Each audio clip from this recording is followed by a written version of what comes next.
There are no causal agencies in the explicate matrix, since all is dreamed from the implicate level. The inner subjectivity and the outer world appear synchronically because one is the quantitative aspect and the other the qualitative. They seem different, but they're not.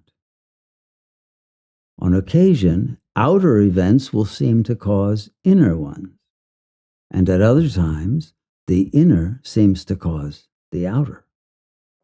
Thus, we have both science and magic. But each discipline is a function of selective interpretation and focus.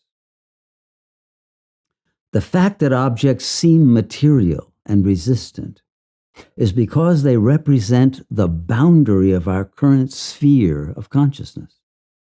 What we call the world of matter is the precluded information striking the outer surface of the semi-permeable membrane of the ego bubble.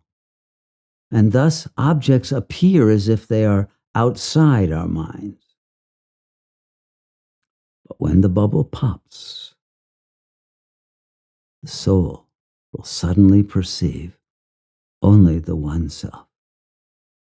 Only then does consciousness find peace. The world dream in its current stage of unfoldment is a playing field dominated by nasty competing ego bubbles, banging against each other and disturbing each other with incompatible projections. This non-rapport produces intense antagonism throughout the field.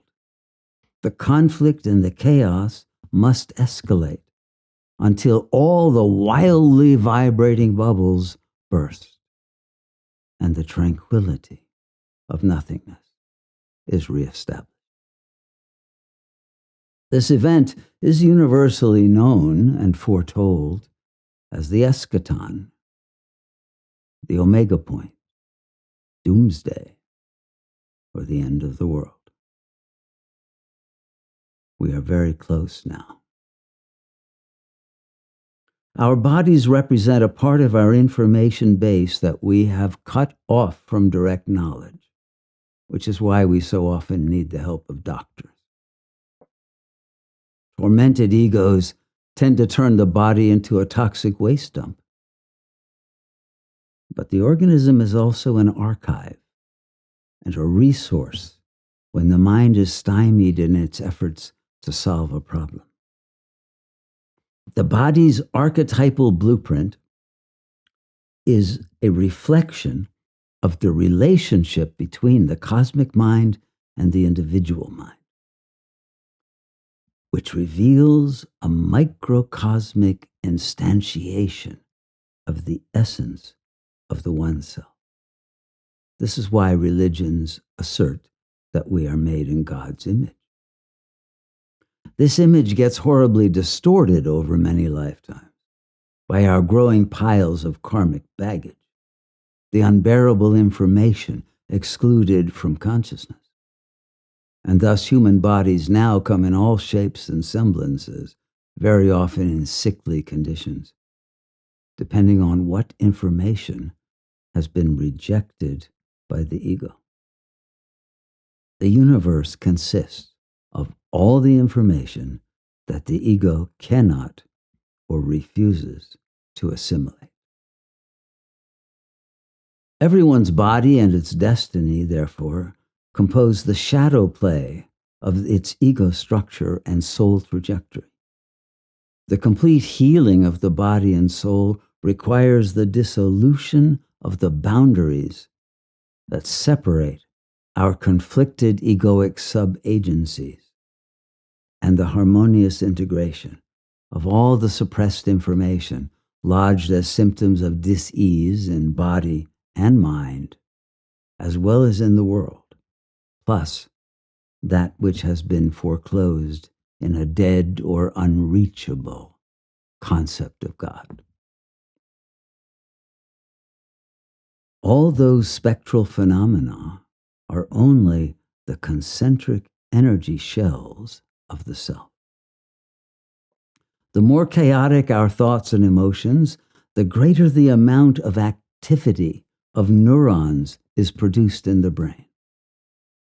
The more serene one's mental state, the less brain activity occurs. And the more freedom consciousness has to emerge from its cranial cocoon and fly into the cosmic heart-mind.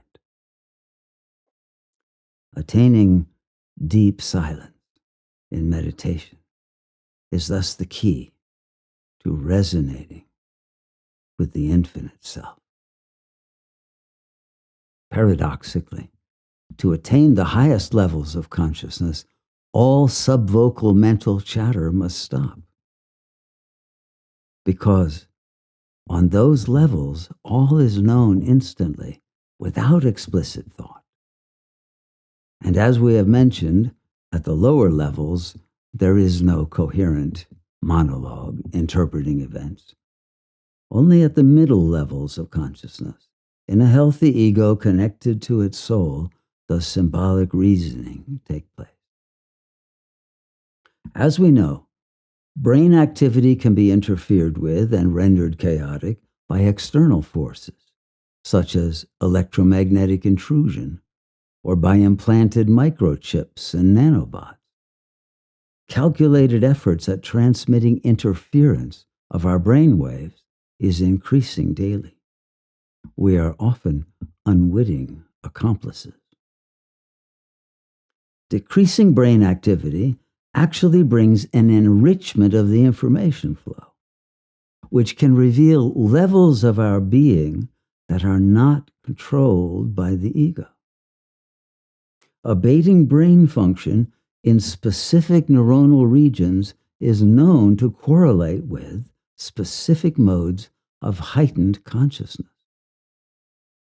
Ingestion of substances such as DMT, LSD, and THC is correlated with lowered levels of neuronal activity, leading to massive increases of information in specific bandwidths, often in a sudden burst.